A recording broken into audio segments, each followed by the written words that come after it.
कर ली है, उस पर काफ़ी बातें हो चुकी हैं। तो आज हम इसके बारे में बात करते हैं। लेकिन क्लास को शुरू करने से पहले मेरी आपसे रिक्वेस्ट है कि यदि अब तक आपने हमारे चैनल को सब्सक्राइब नहीं किया है तो प्लीज़ सब्सक्राइब कीजिए, लाइक कीजिए और शेयर कीजिए, ताकि हमारे प्रोफेसर्स द्वारा प्रोवाइड लेक्चर्स आपको समय समय पर मिलते रहें। चलिए आज की क्लास शुरू करते हैं। आज हमें बात करनी है बुद्धि परीक्षण के बारे में, कि बुद्धि परीक्षण की शुरुआत क्यों की गई, इसकी ज़रूरत क्यों महसूस हुई, निर्देशन में इसका क्या महत्व है, इत्यादि बातें। तो फ्रांस के वैज्ञानिक थे एल्फ्रेड बिने। इन्होंने सर्वप्रथम इस बात पर विचार किया कि बुद्धि का भी परीक्षण होना चाहिए। भाई, जैसे व्यक्ति की एज का पता चलता है, आयु का परीक्षण हो सकता है कि बता सकते हैं कि इसकी आयु कितनी है, उसी प्रकार से इसके मानसिक स्तर कैसा है, इसके बारे में भी जानकारी प्राप्त करना आवश्यक है।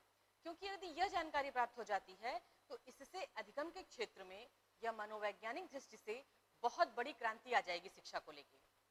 तो इस पर विचार करने के लिए उन्होंने विचार किया, इस पर काम करना शुरू किया। उसी के तहत उसके परिणाम स्वरूप उन्होंने एक 30 प्रश्नों की प्रश्नावली तैयार की, जिसके आधार पर उन्होंने बुद्धि परीक्षण की बात कही कि बुद्धि परीक्षण करके हम बुद्धि की आयु का पता लगा सकते हैं या बुद्धि के स्तर के बारे में जान सकते हैं। फिर ये बात थी 1905 की। ऐसा नहीं कि उन्होंने पहले प्रयास में ही सब कुछ सफल मान लिया गया कि हाँ ये सच है, यही पूरी तरह प्रामाणिक है, इसका विश्वास कर लिया गया। उस पर भी अनेक वैज्ञानिकों द्वारा समय समय पर उसमें बदलाव किए गए, उनमें परिवर्तन किया गया और उन परिवर्तन के आधार पर नई नई तालिकाएं बनी, नए नए क्वेश्चंस पुटअप हुए, वर्गीकरण का नया तरीका ढूंढा गया। इन्हीं को ध्यान में रखते हुए सन 1908 में टर्मन महोदय ने एक आईक्यू लेवल मतलब बुद्धि लब्धि को लेकर एक सूत्र बनाया। वो सूत्र क्या था?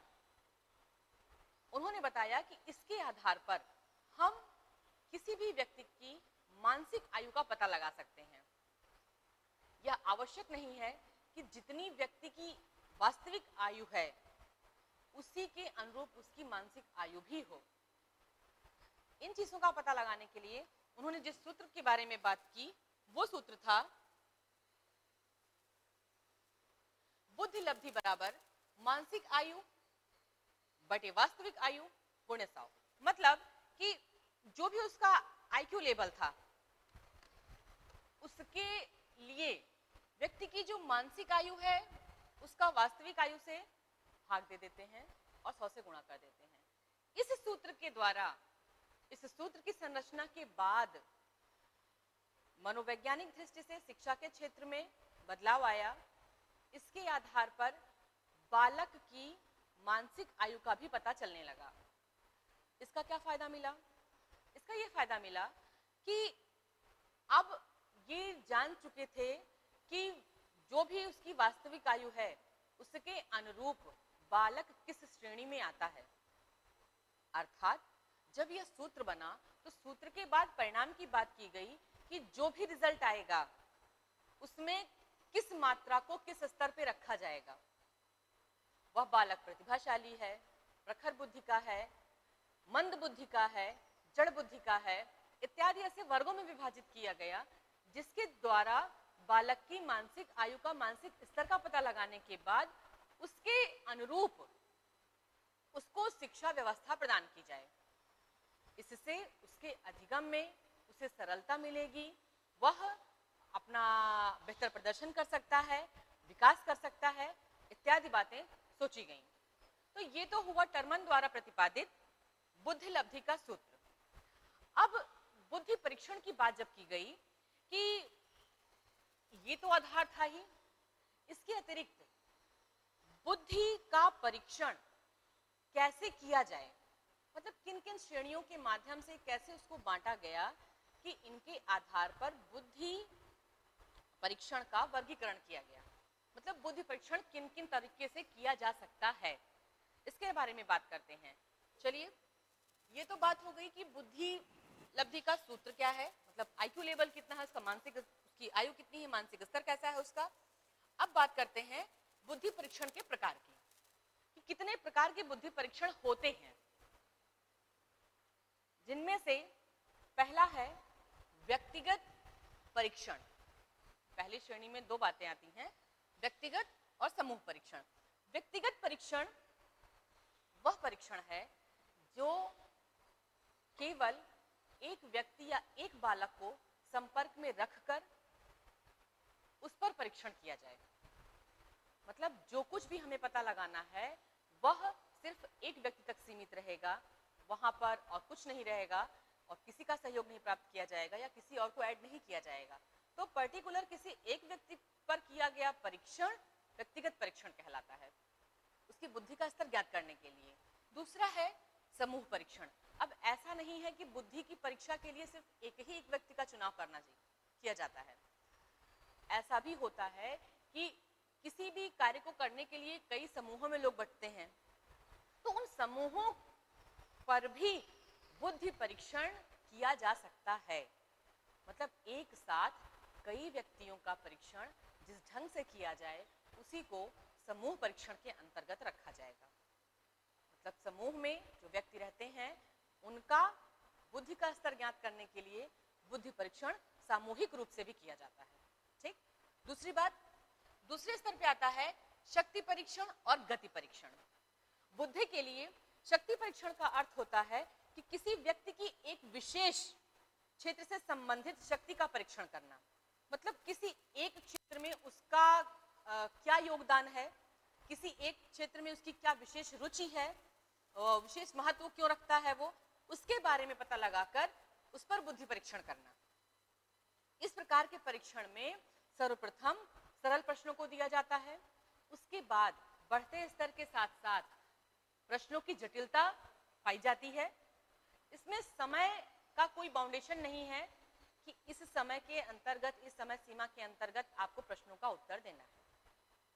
तो जहां पर ऐसे प्रश्नों की बात आएगी, ऐसी तालिका बनाई जाएगी, ऐसे परीक्षण की बात आएगी, वह शक्ति परीक्षण के अंतर्गत रखा जाता है। अगली बात, गति परीक्षा। गति परीक्षा, इसमें समस्त प्रश्न जटिलता की दृष्टि से समान होते हैं। मतलब जैसे कि शक्ति परीक्षण में था कि पहले सरल है, बाद में प्रश्नों का क्रम धीरे धीरे कठिन होता जाता है, जटिल होता जाता है, ऐसा नहीं है। इसमें जितने भी प्रश्न रहेंगे वो सारे एक ही तरह के रहेंगे, एक ही स्तर के रहेंगे, और वह स्तर कैसा रहेगा, जटिल रहेगा। परंतु समस्त प्रश्न एक निश्चित समय में करने पड़ते हैं। शक्ति परीक्षण में समय की कोई सीमा नहीं थी, लेकिन गति परीक्षण में एक निश्चित समय दे दिया जाएगा कि इस समय के अंतर्गत आपको इन प्रश्नों का उत्तर हल करना है, आपकी गति का पता लगाने के लिए। और गति मस्तिष्क के अनुरूप कार्य करेगी, तो इस चीज को बुद्धि परीक्षण के अंतर्गत सम्मिलित किया गया है। अगली बात आती है, हाँ, इसका हम कहेंगे कि इसका रिजल्ट कैसे पता चलेगा। तो जो सबसे कम समय में सबसे अधिक प्रश्नों का उत्तर दे लेगा वही सफल माना जाएगा। यह हो गया इसके परिणाम की बात। अगली बात करते हैं शाब्दिक परीक्षण और क्रियात्मक परीक्षण। शाब्दिक परीक्षण मतलब बुद्धि परीक्षण का वह स्वरूप जिसमें शब्दों के माध्यम से परीक्षण किया जाता है या उत्तर की जांच की जाती है। अब शब्दों का अर्थ यहाँ पर किसी दो चार वर्ण या अक्षर की बात नहीं कही गई है। शब्द का अर्थ होता है कि अपनी बात को किन शब्दों में कितने अच्छे ढंग से आप कह रहे हैं। इस बात का पता लगाने के लिए शाब्दिक परीक्षण किया जाता है। और दूसरा है क्रियात्मक परीक्षण। इन परीक्षणों के अंतर्गत जो भी प्रश्न हैं उनको करके आपको हल करना रहता है। मतलब क्रिया के द्वारा, एक्शन के द्वारा आपको बनाना रहेगा, उसका हल खोजना पड़ेगा। जैसे कि की पूर्ति करना, वर्ग बनाना, किसी भी रिक्त स्थान को भरना, किसी भी खोए हुए वर्ग को उसमें सम्मिलित करके उसकी पहेली को पूरा करना, ऐसे इत्यादि बहुत सारे परीक्षण के तरीके हैं जिनको इसके अंतर्गत सम्मिलित किया जाता है। तो ये तो बात हो गई कि बुद्धि परीक्षण का वर्गीकरण या बुद्धि परीक्षण के प्रकार, मतलब किन किन आधारों पर, किन किन तरीकों से बुद्धि का परीक्षण किया जाता है। अब बात आती है कि बुद्धि परीक्षण का निर्देशन में क्या स्थान है, क्या महत्व है। लेकिन इसको बताने से पहले मैं आपको बता दूं कि फ्रांस में, अमेरिका में, बाहरी मतलब देशों में बुद्धि परीक्षण पर बहुत सारे शोध किए गए, उसकी महत्ता को समझा गया, उस पर आए दिन कोई ना कोई प्रयोग किए जाते रहते हैं, नए नए चीजें खोजी जाती हैं, अन्वेषण किए जाते रहते हैं। अपने भारत में इसकी शुरुआत कब से हुई? अगर क्वेश्चन पूछा जाए कि हमारे भारत में भी तो इसका प्रयोग होता है, तो इसकी शुरुआत कब से की गई? तो सर्वप्रथम हमारे भारत में बुद्धि परीक्षण का निर्माण राइस महोदय ने सन 1922 में बिने की मापनी का भारतीय अनुकूलन किया था। मतलब जो बिने द्वारा प्रतिपादित बुद्धि के परीक्षण की तालिका थी, उसको उन्होंने भारतीय परिप्रेक्ष्य में उसके अनुकूल बना के उसे प्रस्तुत किया। इस परीक्षण का नाम था हिंदुस्तानी बिने परफॉर्मेंस पॉइंट स्केल।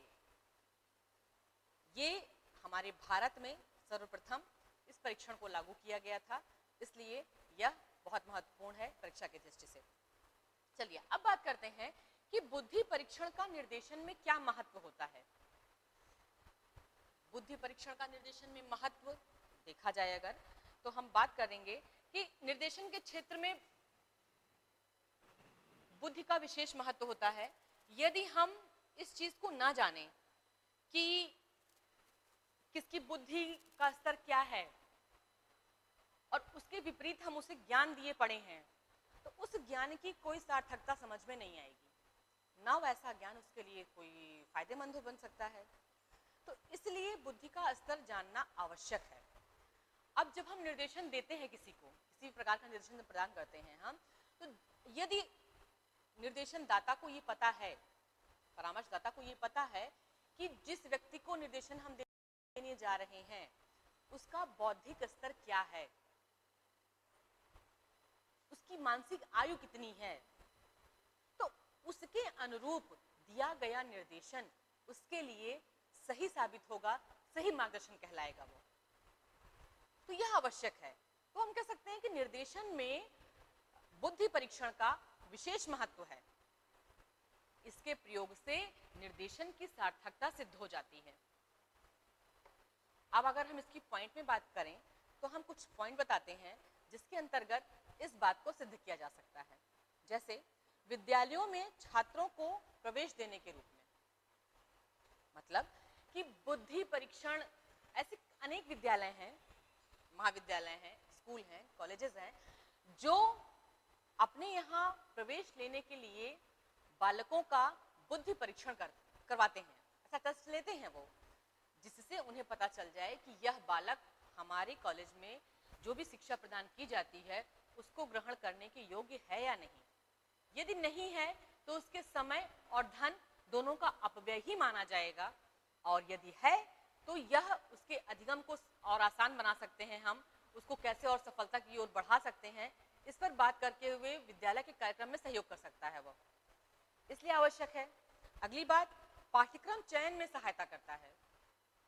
भाई बुद्धि परीक्षण के द्वारा ही यह जाना जा सकता है कि बालक का बौद्धिक स्तर क्या है और उस बौद्धिक स्तर के अनुरूप उसे किस प्रकार के पाठ्यक्रम का चयन करना चाहिए जो उसके लिए ग्राह्य हो, अधिगम करने में उसको कहीं समस्या ना आए, उसके जीवन को आगे सफल बनाने में सहयोग करे, इत्यादि बातें। अगली बात कि छात्रों का वर्गीकरण, मतलब जब छात्रों हम ये वर्गीकरण करें, विभाजित करें कि किस छात्र को किस श्रेणी के अंतर्गत रखा जाए बौद्धिक स्तर पर, तो इस स्तर की जांच के लिए बुद्धि परीक्षण अनिवार्य होता है। अगली बात कि असामान्य छात्रों की पहचान होती है। सही है कि बुद्धि परीक्षण के द्वारा ही जिन बच्चों का IQ लेवल कम होता है उनका पता लगाया जा सकता है, और ऐसे बच्चों का पता लगाने के बाद, ऐसे छात्रों के चयन के बाद उनके लिए विशेष शिक्षा का जो प्रावधान है या जो प्रारूप है या जो संरचना की गई विशेष शिक्षा की, वह हम उनको प्रदान कर सकते हैं। तो इसलिए ऐसे बच्चों को अलग करना, पहचान करना उनकी, इसके लिए बुद्धि परीक्षण अनिवार्य होता है। अगली बात कि अधिगम प्रक्रिया में सहायक होता है। बुद्धि परीक्षण के द्वारा जब हम बालक का मानसिक स्तर जान लेते हैं, मानसिक आयु पता कर लेते हैं, तो उसके आधार पर दिया गया निर्देशन उसे आगे भविष्य के लिए अधिगम की प्रक्रिया में सहायक होता है।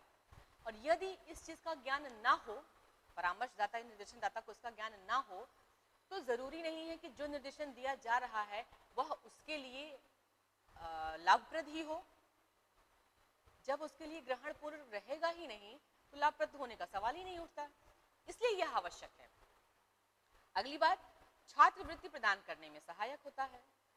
बुद्धि लब्धि के द्वारा ही कमजोर बच्चों को वर्गीकरण करने के बाद, उनको वर्गीकृत करने के बाद उनको छात्रवृत्ति प्रदान करने में यह सहायता प्रदान करता है, मतलब बुद्धि परीक्षण। अगली बात कि विद्यालय सफलता की भविष्यवाणी करने में सहायक होता है। बुद्धि परीक्षण जो है वह जिस भी विद्यालय में अधिक व्यक्ति सफल हुए हैं, अधिक छात्र सफल होकर निकले हैं, वह अपनी योजना अगले आने वाले समय में कैसे बनाए, किन परिवर्तनों के साथ उससे आगे बढ़ाए, अपनाए, इन सारे प्रश्नों के लिए विद्यालय के कार्यक्रम की सफलता के लिए बुद्धि परीक्षण अनिवार्य है। मतलब हम ये जान सकते हैं कि बालक ने अधिगम किस स्तर तक किया है, और यह जानने के बाद कि मतलब उसका अधिगम पूर्ण रूप से सफल है, वह आगे बढ़ रहा है, विकास में सहायक है, इत्यादि बातों को ध्यान में रखने के लिए यह विद्यालय की सफलता की भविष्यवाणी करता है कि अधिक से अधिक छात्र अगर सफल हो रहे हैं तो इसका अर्थ है कि वहां का निर्देशन बुद्धि परीक्षण या बुद्धि लब्धि के आधार पर व्यक्तिगत विभिन्नता को ध्यान में रख कर दिया जा रहा है। यह विद्यालय संस्थान की सफलता को निर्देशित करता है। तो इसलिए कहा जाता है कि ये बातें बुद्धि परीक्षण की निर्देशन के क्षेत्र में बहुत महत्वपूर्ण साबित होती हैं। ये सारी बातें हो गई आज हमारी कि बुद्धि परीक्षण का वर्गीकरण, मतलब किन किन आधारों पर बुद्धि परीक्षण होता है, और बुद्धि परीक्षण का निर्देशन में क्या महत्व है, क्या उसकी उपयोगिता है। ये तो बात होगी बुद्धि परीक्षण की। हमारा दूसरा पॉइंट था रुचि के बारे में बात करनी थी हमें कि ये रुचि क्या है। हमने अक्सर सुना होगा, लोग कहते हैं कि हमें इस चीज में रुचि है, हमें इस विषय को पढ़ने में रुचि है, हमें यह कार्य करने में रुचि है, या हमें यह कार्य करने में अरुचि है, या यह हमें कार्य नहीं करना पसंद है। ये रुचि है क्या? तो रुचि किसी व्यक्ति के व्यक्तित्व की विशेषता होती है जिसका निर्देशन के क्षेत्र में बहुत महत्व होता है। हम किन चीजों को पसंद करते हैं, यह हमारे अंतर्मन की बात है, यह हमारे मस्तिष्क की बात है कि हमें क्या चीजें पसंद आ रही हैं। यह पसंद और नापसंद की श्रेणी ही आपके व्यक्तित्व को प्रदर्शित करती है। एग्जाम्पल लिया जाए कि यदि किसी को ऐसे लोगों का साथ पसंद है जो अपना समय बर्बाद करते हैं, घूमते हैं, अनर्गल बातें कर रहे हैं, उनका साथ अगर पसंद है, उन्हें अच्छे लोगों के बीच में बैठना नहीं पसंद है, उनकी बातें सुनना नहीं पसंद है, उनकी बातें मानना पसंद नहीं है, तो आप ऐसे व्यक्ति का आकलन इस रूप में करेंगे कि यह एक सामाजिक प्राणी नहीं है, यह समाज की दृष्टि से यह कैसे अपना प्रदर्शन करेगा, आप उसका आकलन कर सकते हैं, क्योंकि आपने उसकी रुचि और अरुचि के बारे में जान लिया है कि इसको क्या पसंद है और क्या नहीं पसंद है। रुचि की जैसे मतलब इसे कहते हैं कि इंग्लिश में कहते हैं इंटरेस्ट। इंटरेस्ट जो है एक लैटिन भाषा का शब्द है, और लैटिन भाषा के सॉरी अंग्रेजी में से इंटरेस्ट कहते हैं, और इंटरेस्ट लैटिन भाषा के इंटरेसी शब्द से बना है, जिसका अर्थ है जिससे हम संबंधित हैं, अर्थात वह हमारी रुचि है। संबंधित तब होंगे जब हमारी उसमें रुचि होगी, हम उसे पसंद कर रहे होंगे, तभी हमारा उसके साथ संबंध है। यदि पसंद ना करें तो उसके साथ हमारा किसी भी प्रकार का कोई संबंध नहीं रह जाएगा। अब यह रुचि किसी व्यक्ति के प्रति भी हो सकती है, किसी वस्तु के प्रति भी हो सकती है, किसी कार्य के प्रति भी हो सकती है, किसी विचार के प्रति भी हो सकती है। तो इस प्रकार ऐसे बहुत सारे क्षेत्र हैं जिनमें जिनके आधार पर रुचि को जाना जा सकता है। अच्छा, इस रुचि का निर्देशन के क्षेत्र में क्या महत्व है, यदि या शिक्षा के क्षेत्र में इसका क्या उपयोगिता हो सकती है? अगर रुचि का परीक्षण हो जाए, यदि या हमें रुचि के बारे में पता चल जाए कि किसी बच्चे की किस चीज में रुचि है, तो अधिगम प्रदान करना और भी आसान हो जाता है और उसके विकास के लिए सहायक भी हो जाता है। भाई हमें पता है कि किसी बालक की खेल में रुचि है और यदि उसे खेल के क्षेत्र में उचित निर्देशन प्रदान किया जाए तो निश्चित तौर पर वह अपना बेहतर से बेहतर प्रदर्शन करेगा। इस रुचि को और अधिक विस्तार रूप से समझने के लिए हम कुछ परिभाषाएं बताते हैं, इस पे बात करते हैं। इसकी कुछ प्रमुख परिभाषाएं देख लीजिए। स्ट्रॉन्ग महोदय की परिभाषा है, प्रयोगात्मक रूप से रुचि पसंद की अनुक्रिया है तथा घृणा नापसंद की अनुक्रिया। जाहिर सी बात है कि जिस चीज को हम पसंद करते हैं हम उससे प्रेम करने लगते हैं, वो हमें अच्छी लगती है, इसलिए हमारे मन को सुकून देती है, हमारी आंखों को पसंद आती है। और जिस चीज को हम नापसंद करते हैं, उससे घृणा करते हैं, उसका प्रदर्शन भी हम कर देते हैं। दूसरी है थ्रो एंड थ्रो की। मुझे तो बहुत सार्थक परिभाषा की लगती है कि रुचि एक प्रेरक शक्ति है जो किसी व्यक्ति, वस्तु या क्रिया के प्रति लगाव पैदा करती है। अभी बात हुई कि यदि किसी भी क्षेत्र में किसी भी वस्तु या किसी भी कार्य को लेके हमारी रुचि नहीं है उसमें, तो हम उसके लिए अपना बेहतर कार्य नहीं प्रदान करेंगे या बेहतर सोच उसके लिए हमारी नहीं बन पाएगी। इसलिए रुचि एक लगाव पैदा करती है, एक जुड़ाव पैदा करती है। ड्रेवर के अनुसार है, रुचि किसी प्रवृत्ति का गत्यात्मक पहलू है। यह कुछ प्रमुख परिभाषाएं हैं रुचि के बारे में कि रुचि होती क्या है। ये सारी बातें हमने बात कर ली हैं। इन परिभाषाओं के आधार पर रुचि की कुछ विशेषताएं हमारे सामने आती हैं। अगर देखी जाए इन परिभाषाओं के आधार पर कुछ विशेषताएं होती हैं जिनके आधार पर हम कह सकते हैं कि यह रुचि है या रुचि को जाना जा सकता है। पहली क्या है कि रुचि व्यक्तित्व का एक अंग है। दूसरी बात, रुचियों का योग्यता से संबंध होता है। जिस चीज के लिए हम योग्य समझते हैं इस चीज को, वो हमें पसंद आती है। अब वो आपकी सोच पे डिपेंड करता है कि आप किस चीज को अच्छा समझ रहे हैं। दूसरा, आयु वृद्धि के साथ रुचियों में विविधता समाप्त हो जाती है। जैसे जैसे व्यक्ति का आयु बढ़ती है व्यक्ति की, वैसे वैसे उसकी रुचियां कम होती जाती हैं। और रुचियां वंशानुक्रम और वातावरण से प्रभावित होती हैं। कुछ चीजें होती हैं जो हमारे माता पिता को पसंद हैं या हमारे परिवार में ही चला आ रहा है, वो हमें ऑटोमेटिक मिल जाती है, वो हमें पसंद आती है, उसमें कोई बट नहीं होता। हाँ, हमारे माँ बाप को पसंद है, हमें भी पसंद आता है इसलिए। और कभी कभी वातावरण के अनुसार हमारी रुचियां परिवर्तित होती हैं। हम बाहर निकलते हैं, लोगों को देख रहे हैं, लोगों से मिल रहे हैं, समाज में क्या हो रहा है उसकी बात जानकारी रख रहे हैं, तो उसके अनुरूप हमारी रुचियों में परिवर्तन होता रहता है। और अगला है, रुचि व्यवहार का एक पहलू है। जिस चीज को हम पसंद करते हैं, हम उसकी पसंद को हम पसंद करने के बाद जानते हैं मुझे पसंद आ रही है इस चीज को, तो उसके प्रति हमारा व्यवहार भी वैसे हो जाता है। और जिस चीज के प्रति हमें घृणा होती है, उसके अनुरूप हमारा प्रदर्शन प्रकट हो जाता है, उसकी घृणा प्रकट हो जाती है, नापसंदगी हम तुरंत जाहिर कर देते हैं। इसलिए कहते हैं कि रुचि व्यवहार का एक पहलू है। अगली बात आती है कि रुचि अभियोगिता से संबंधित होती है। अब बात करते हैं कि रुचियों के प्रकार की, कितने प्रकार की रुचियां होती हैं, इसके बारे में बात करते हैं।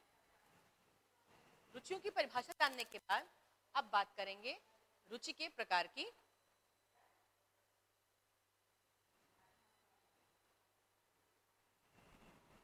चलिए रुचि के प्रकार में बात करते हैं। पहला है अभिव्यक्त रुचियां, ऐसी रुचियां जिनको हम शब्दों के द्वारा व्यक्त कर सकते हैं। दूसरा, प्रदर्शित रुचियां, जिन्हें हम व्यवहार या क्रिया के द्वारा प्रदर्शित कर सकते हैं कि हमें इस चीज में रुचि है, हमें पसंद है। अगली बात, प्रेक्षित रुचियां, यह शिक्षक द्वारा प्रेक्षण से ज्ञात रुचि इसे कहते हैं, मतलब शिक्षक द्वारा इसका पता लगाया जाता है। और दूसरा है परीक्षित रुचि, परीक्षणों के द्वारा मापित रुचियां, मतलब परीक्षणों के आधार पर इस रुचि का पता लगाया जाता है। तो यह रुचियों के प्रकार हो गए। और निर्देशन के क्षेत्र में रुचि की प्रमुख विशेषताओं की बात अगर की जाए तो निर्देशन के क्षेत्र में रुचि का बहुत महत्वपूर्ण स्थान है।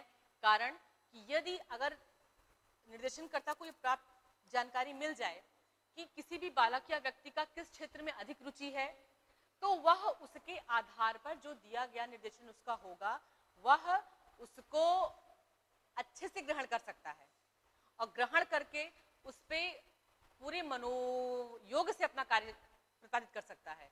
इसलिए यह आवश्यक है कि